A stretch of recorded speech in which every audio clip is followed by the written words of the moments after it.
Here with Detlef Schrempf, AllStar Weekend, man. Just tell me in general, obviously you played here for a long time. Yep. How does it feel to have AllStar Weekend in basically your backyard in some sense? Well, it was my backyard back then, but I have only been here probably 3 times in the last 20 years. Oh, wow. Yeah. But Indy has changed a lot. I was just talking to Dominique earlier that when we were playing here, when I was playing here and teams would come in, you couldn't grab dinner after a game. Everything shut down at like 9 o'clock, so it was really hard. And now, you have a pretty vibrant downtown area, a lot of restaurants, so it's a great city. Gotcha. Kind of jumping into how obviously you played in the 80s and then going into the 90s and stuff. Just what can you tell me about the difference of how the game was back then to how it is now? What sticks out the most to you? Well, like everything else, stuff evolves. The game evolves, like basketball has evolved, baseball, all the sports evolve. Obviously the players themselves change. I would say basketball players on average have gotten longer and lankier. Yeah. Whereas when our time, in the 90s especially, all through the 90s, there was a lot of emphasis on inside-out play. You threw the ball into the post and you played out of that. You had a lot of dominant players inside. With Shaq, Olajuwon, Duncan, and David Robinson, and all those guys that you played inside out. We posted up. I posted up all the time, and you play a one-on-one or you draw the double team. And so, now it's different, right? You have a little bit of different rules, so it's harder to guard people. You can't put your hands on them, and we all had to bulk up because it was a physical game, so you were able to hold people off and forearm them. And nowadays it's more played outside in. You shoot outside to open up the lanes, drive into the basket. You'd rather take a 3 than a 2. Yep. Unfortunately. Yeah, it's all right. It's a different game. Yeah, you're right. So obviously you also came from an overseas place. You're a foreign born player. Luka had comments maybe a couple years back where he was saying it's a lot easier just to play in this era, not this era, but in this league in the NBA, to score mostly is what he was talking about. What is your take on that? Do you agree with him per se? Do you feel like the Euro leagues were a little harder to score back then, or what's your feel for that? I obviously haven't played either one in a long time. But even back then, it was in Europe again. It's more of a team play, so it's really being emphasized.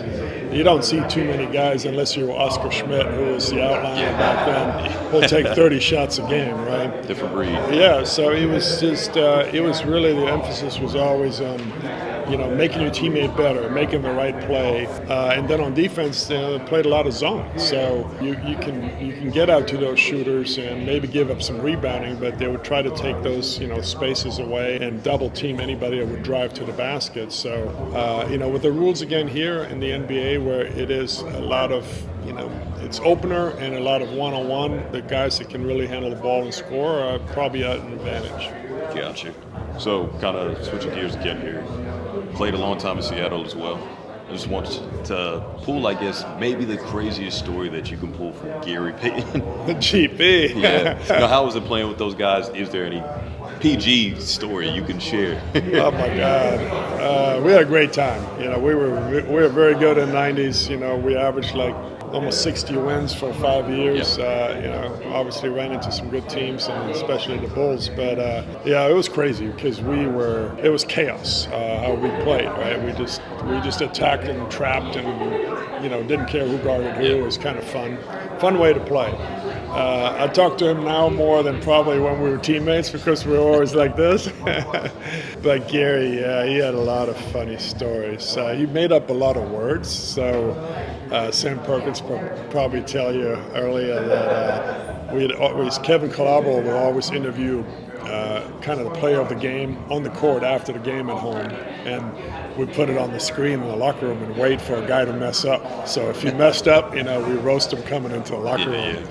And so we had a few instances where Gary would just make up a word, and Kevin would be on here going, "Do you mean?" And then he suggest a different word, and Gary would come in the locker room, and we'd all be waiting there and about to say something. He goes, he'd go right at you because he knew something was coming. So we had a lot of that. It was great. It was a lot of fun back then. So.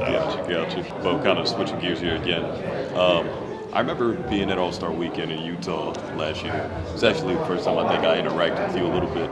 You had a conversation with Sean Marion, I believe, Kenny Smith, and one other person I feel like was involved. But anyway, Kenny called you Luka before Luka because of how your game was. You're obviously 6'10", could dribble, put the ball on the floor, you could also shoot it from deep. Just what was that conversation about? And do you agree with those statements, like that you could easily like kind of fit in today's game perfectly if you were inserted?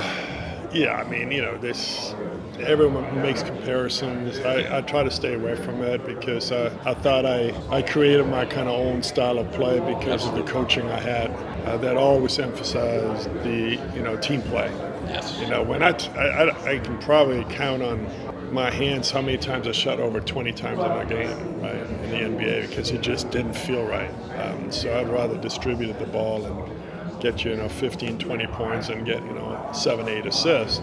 So I never had the mentality of a gunner, and to be able to shoot 30, 40 times a game is a different mentality. Absolutely. And I was not coached that way ever, high school, college, even the pros.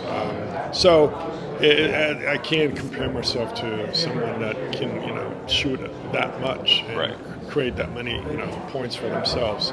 But as far as playing today, I would have loved to. My body probably wouldn't hurt as much. Getting slammed to the ground and getting formed in the throat and all those things. Yeah, and I feel like I can play the same game I played. Grab a rebound, push it down the court, and make a play. Could today I'd probably be encouraged to shoot more threes.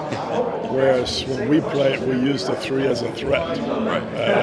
I just love to look at the rim. Just do one of these, and guys would go flying by because they go, "Oh, he's almost shooting 50% from threes. We better get out there." And all you did is look at the rim, and they were flying by you, and you get it. You get to the paint. Whereas now you take that shot every single time, right? You play the percentages. So it's just different. Gotcha.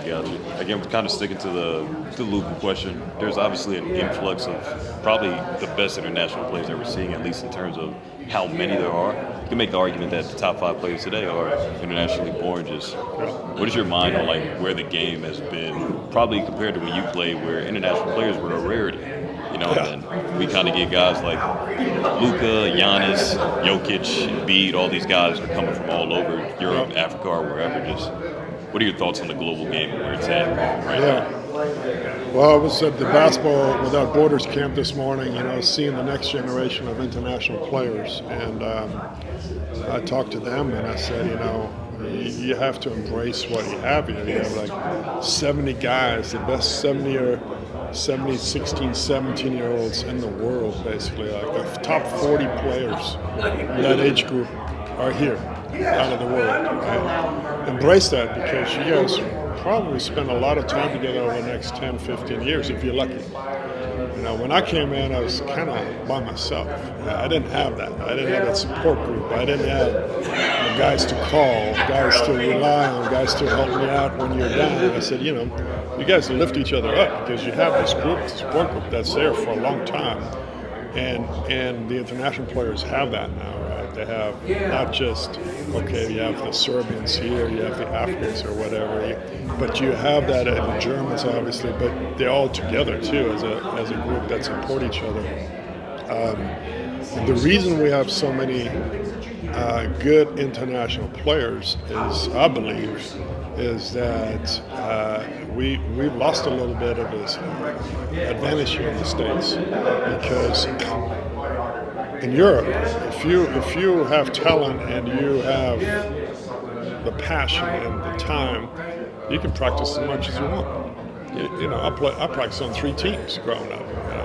My age group, an age group above me, and a men's team. I practiced with 3 teams. Here, at the high school level, at the college level, you're so restricted, right? High school coaches can't work with their kids. They say, you got 2 hours a week. Same with college. We got 2 hours twice a week with 6 guys or some crazy thing, right? Yeah. And then the guys hang out at the mall or play Xbox for 8 hours. A lot of distractions. Yeah, so why can't we teach You know, and why can't we teach it? And in Europe, you don't have those restrictions. These guys are in the gym. They have shooting practice in the morning, then they have individual practice and the team practice. Now, is that overkill? I don't know. But they also are taught how to play basketball. Not just dribble the ball and shoot the ball, but read situations, you know, screen, back picks, slips, all those things where we don't get that here at the high school level anymore. You can ask NBA coaches, and they go, "I got to teach my guys how to read processes. How to, you know, here's my first option, here's my second option, here's my third option." Let's play an all-star theme game I got here for you. Yeah, let's do it. Can you name me the 6 guys that have at least 3 all-star game MVPs? 3 all-star game Yeah, MVPs. so there's 6 guys total that have 3. Jordan. Jordan is one of them, yep. Kobe has 2. Does he have 3? He might have 3. Kobe has 3. Yep. Kobe has more than 3. I think Kobe has 4, I believe. Yep, Kobe has Kobe's 3. right. I don't know. LeBron has 2. Does he have 3? LeBron has 3. He has 3 So now. LeBron's also on there. So that's 3 out of 6. Yep. You got 3 more now. You named the 3 probably easiest Recent. names. Yep, more recent names. There's also one recent name that you're missing that played in the 90s and 2000s. Then the other 2 are 50s and 60s. So Yeah, that's what I'm thinking. I'm thinking Bill. Bill Russell must have, but he probably didn't be. So no Bill Russell, I can tell you Will that. Chamberlain. No Wilt either. Jerry West. No Jerry West. Oh, No Jerry West. killing me. Yes. Oscar Robinson. He had 3 there, really? Big O has, Oh, yep, Big he has O. 3. So Oscar Robinson's one of those old school names. 4. There's one other old school name, and then the other name is Think. He actually just got his jersey retired. You what? He just got his jersey retired. Oh, Shaq had 3? No Shaq- way. Yep, Shaq's one of those guys. Shaq had 3. Shaq All was- dunks, too. Nope, you got one more. And That's way back when. you are on the right track Jerry West. getting these skills. This guy's a big man. It's a big man. It's a big man. White guy? It's a white guy. Oh, yeah, I know. Just can't remember the name. Think St. Louis Hawks. Oh, yeah, I know. Leader. I can't remember the name. That's sad. It killed me when somebody did this to me too, so I just thought I give up. It is Bob Pettit. Oh, Bob. Bob Pettit. Besides LeBron James. Blah, blah, blah, blah, blah. Blah, blah, blah. Can you name me the top 5 scorers since the 2000s? Steph Curry. No Steph. No way. Steph's not in it, no. Think Russell Westbrook. no Russell Westbrook, but there is James Harden for sure. no James Harden. What the hell? He's actually probably 60 points away from being on this list to replace. But both Russ and James Harden played with one of these guys who are on this list, and he's the only active player. Paul George played with them, but he's not on it. He was hurt for a while. Not PG. Kevin Durant obviously is on it. There you go. Kobe probably still does. Kobe's number 2. Yeah. Oh, Lord, man. This is a hard question. 2000. So It's when I kind of retire right after that. you're German, right? Oh, Dirk is there. That's right. He came in after. Yeah, that's Dirk's There guy you right go. there. So Dirk's number 1. Oh, Carmelo. Carmelo, Yeah, yes Carmelo, sir. yeah. Carmelo's number 3. Now you have one more name. Played for the Boston Celtics. Easy. Oh, Paul Pierce. There you go. Yep. That's your 5. Probably didn't want to remember. Appreciate your time. Why today. do guys always get like mad when they retire?